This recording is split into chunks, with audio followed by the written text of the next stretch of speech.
अस्सलाम वालेकुम dear students. Hope आप सब लोग ठीक होंगे, अच्छे से होंगे। तो बेटा आज हम आपके 11th क्लास का एक इंपॉर्टेंट टॉपिक डिस्कस करने जा रहे हैं। That's your mechanism of muscle contraction, या जिसको आप एक और नाम से भी जानते हैं, that's sliding filament theory.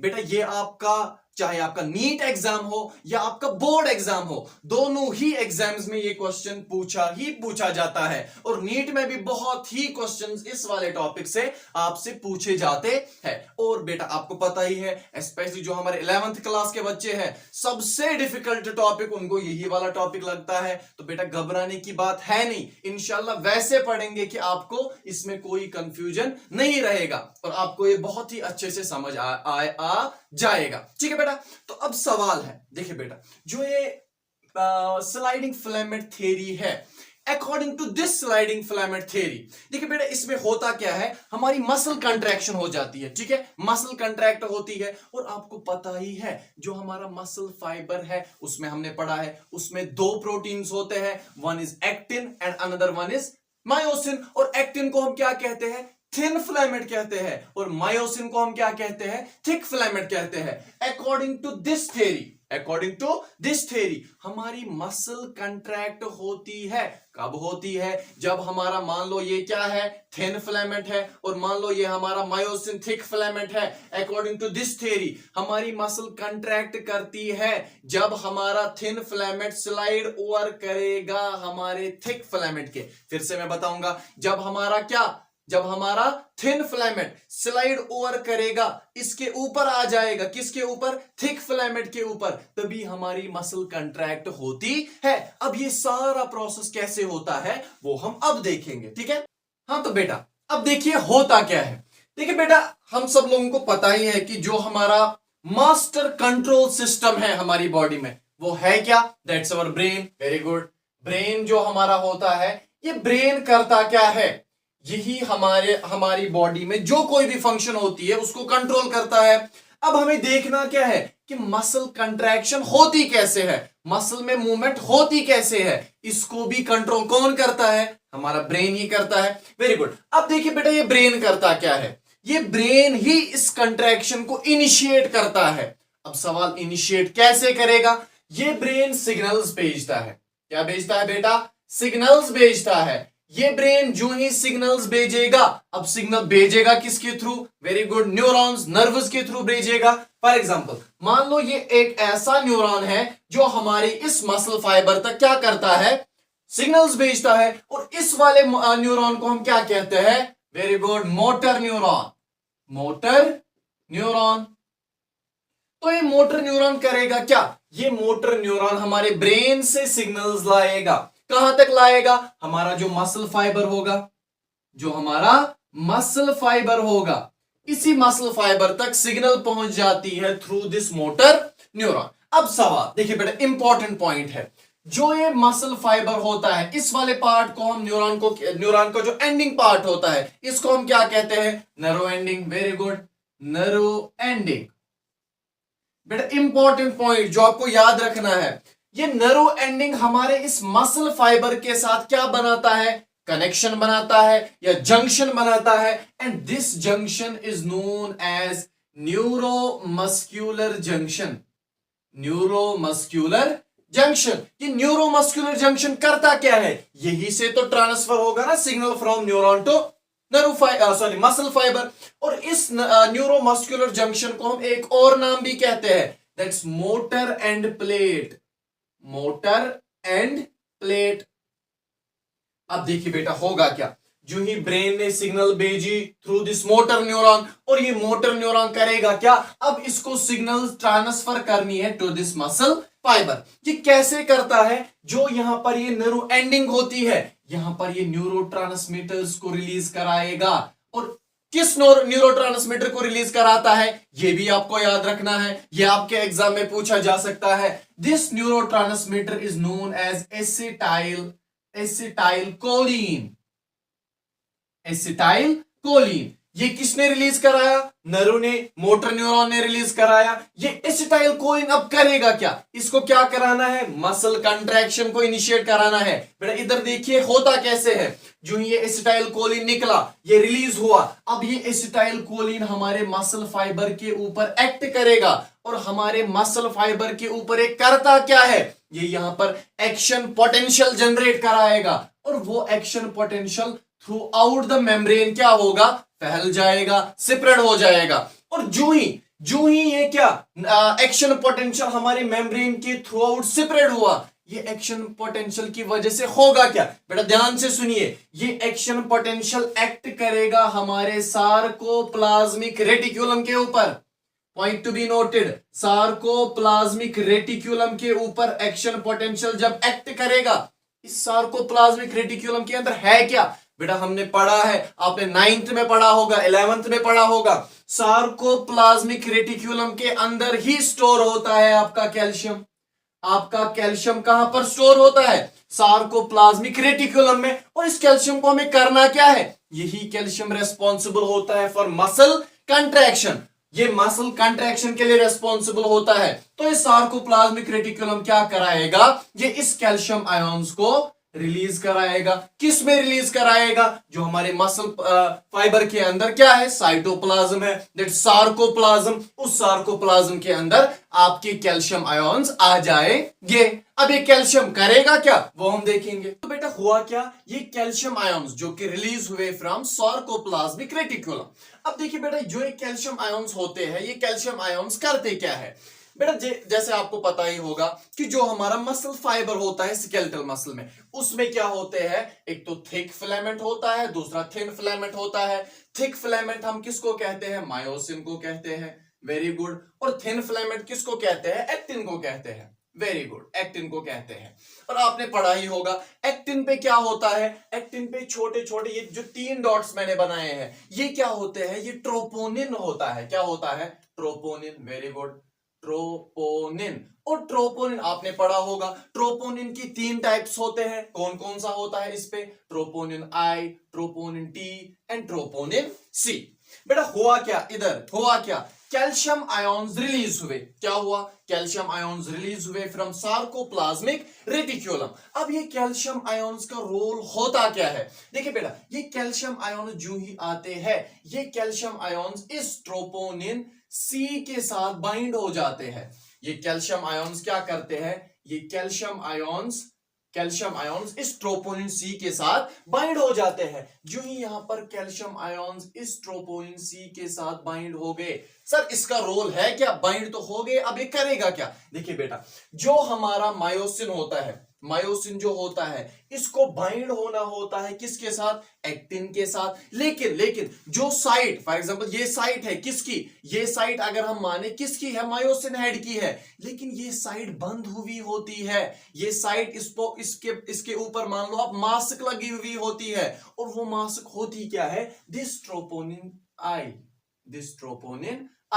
Troponin आई क्या होता है? ये इस एक्टिव साइट को, या हम कहेंगे जो एक्टिव साइट किसकी होती है? मायोसिन की होती है। इसको ये ब्लॉक करके रखता है। फॉर एग्जांपल बेटा आपने देखा होगा पुराने जमाने में वो ताले आते थे, जिन तालों में क्या होता था? वो लॉक्स जो होते थे, जहां पर हम चाबी अंदर घुसाते हैं, वहां पे कवर लगा हुआ होता था। सेम आप मान लो जो ये ट्रोपोनिन आई होता है, ये इसके ऊपर क्या होता है? कवर होता है। अब हम चाबी कब फिट कर सकते हैं? जब इस कवर को हम पहले हटाएंगे। इस कवर को हटाने का काम, इस ट्रोपोनिन आई को हटाने का काम कौन करता है? ये कैल्शियम आयन जो ही इस ट्रोपोनिन सी के साथ बाइंड हो जाता है, जब ये इसके साथ बाइंड हुआ तभी ये ट्रोपोनिन आई हट जाता है। और जो इस मायोसिन की साइट है कहां पर? एक्टिन के ऊपर, जहां पर मायोसिन को फिट होना है, वो साइट क्या हो जाती है? ओपन हो जाती है। और यही काम कौन करता है? हमारा कैल्शियम आयन करता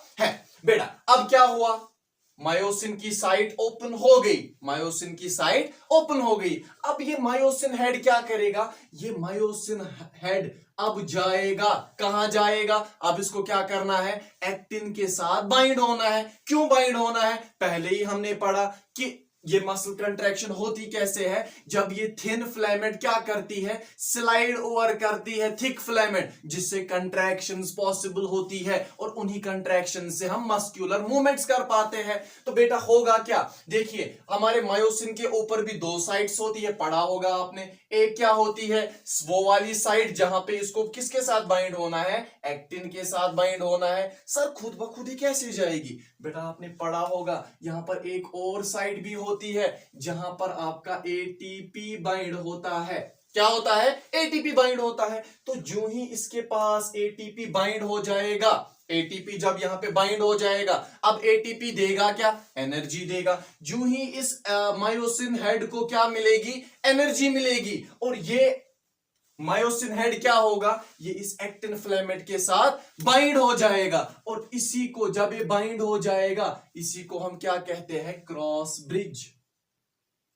क्रॉस ब्रिज।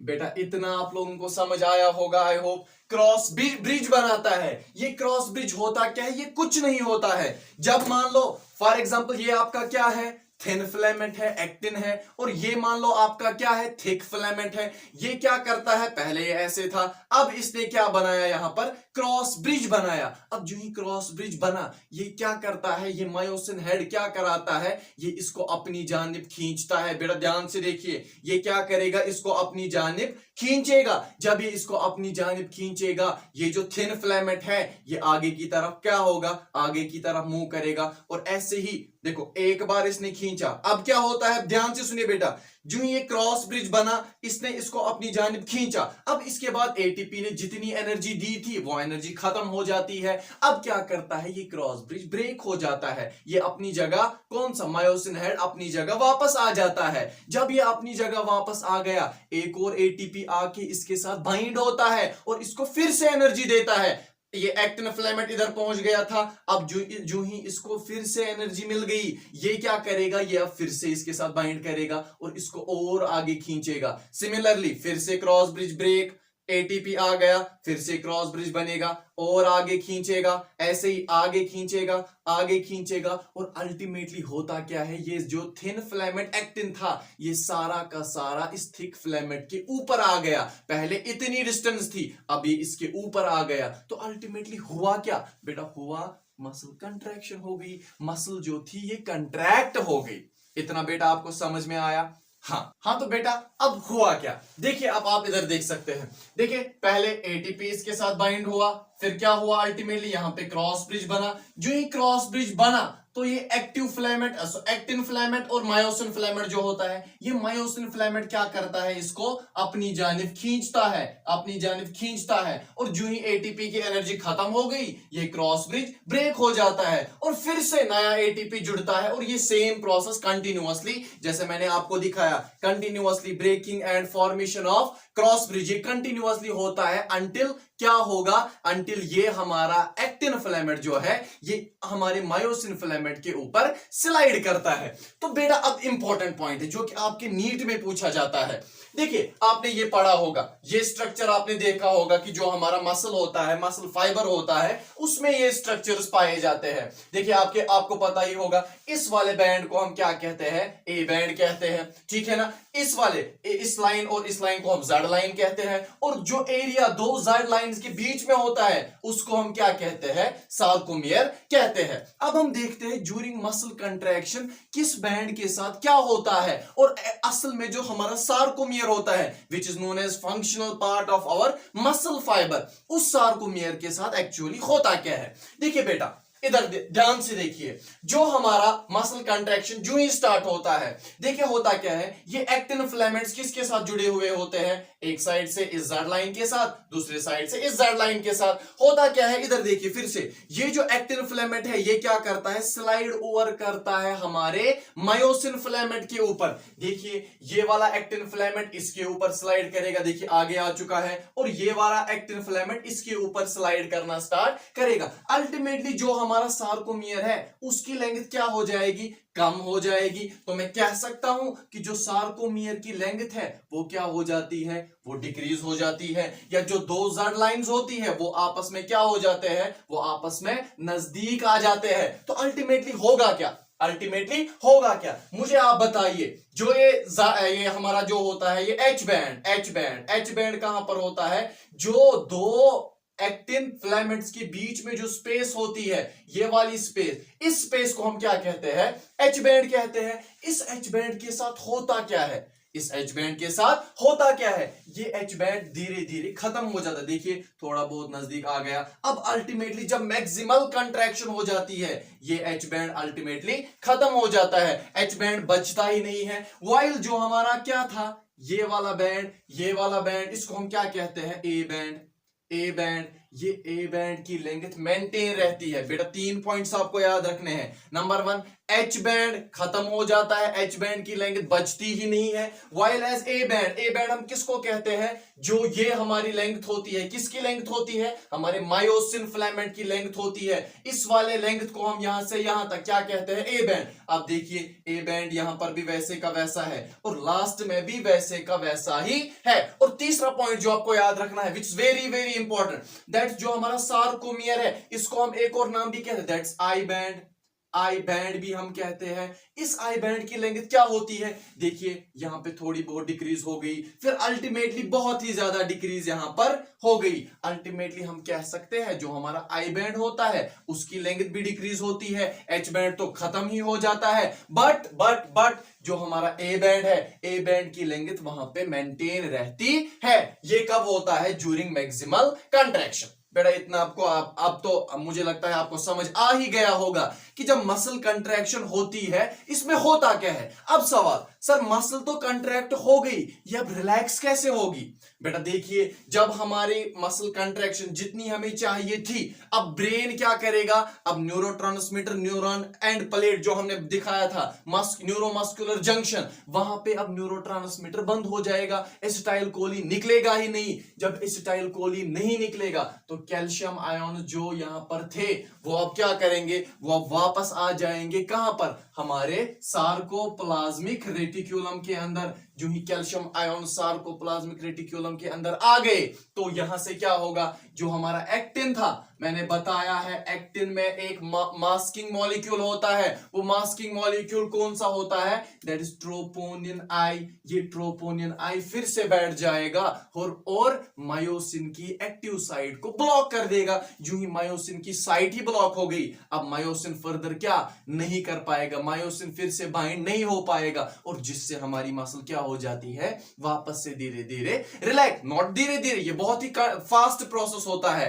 बट आप ऐसे याद रखिए अब ये क्या हो जाएगी, अपनी जगह पे वापस रिलैक्स्ड स्टेज में आ जाएगी। और बेटा लास्ट वाला पॉइंट जो आपको इस टॉपिक में याद रखना है, जब हमारी मसल्स में, स्पेशली ये तो स्केलेटल मसल में ये प्रोसेस होता है, और हमारी स्केलेटल मसल में आपको पता ही होगा जब बहुत ज्यादा कंट्रैक्शन रिलैक्सेशन हो जाती है, वहां पर एक्यूमुलेशन ऑफ लैक्टिक एसिड हो जाता है, लैक्टिक एसिड, और इसी लैक्टिक एसिड से फिर हमें क्या हो जाता है, फटीग महसूस होता है। तो बेटा ये था आपका मैकेनिज्म ऑफ मसल कंट्रैक्शन, या जिसको हम स्लाइडिंग फिलामेंट थ्योरी भी कहते हैं। मुझे उम्मीद है आपको ये अच्छे से समझ आया होगा। Thank you so much.